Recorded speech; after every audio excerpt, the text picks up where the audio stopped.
dije se Allahu i manduar me mirësinë e tij dhe me bujarin e tij, këtë dunjë e ka bo vend, shikoni që ka përmend këtë, daru tasabbub wa iktisab.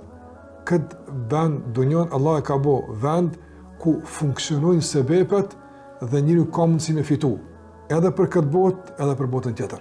Në që dunjë Allah e ka bo me fitu, edhe këtu, edhe atje. Dhe e ka bo që me funksionu sebepet. Pse ka thonë tasabbub?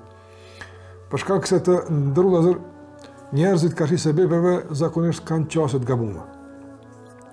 Ose në glorifikim të sebepeve dhe domthonë gjykim se ato vendosin, andaj japën komplet pas sebepeve, edhe kjo është padyshim, kjo është cenim dhe rënim i imanit, ose të atill të cilët domthonë i injorojnë sebepet në emër të besimit, e kjo është cenim dhe rënim i mendjes.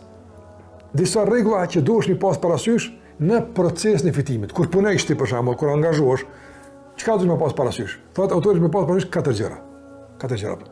Që thotë as-siha. Siha çka është? Domthonë të jetë procesi i fitimit nga fillimi deri në fund proces i shëndetshëm.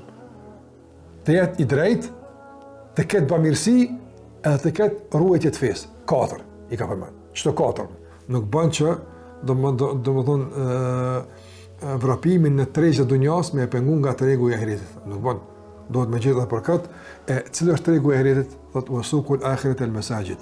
Apo nëse fillon vani është tregu i ku ti merr, fillon vani është tregu ku ti punon, a tregu i ahiretit ku është xhamia. Çfarë do të thonë? Që puna jote mos me të habi për xhamisë.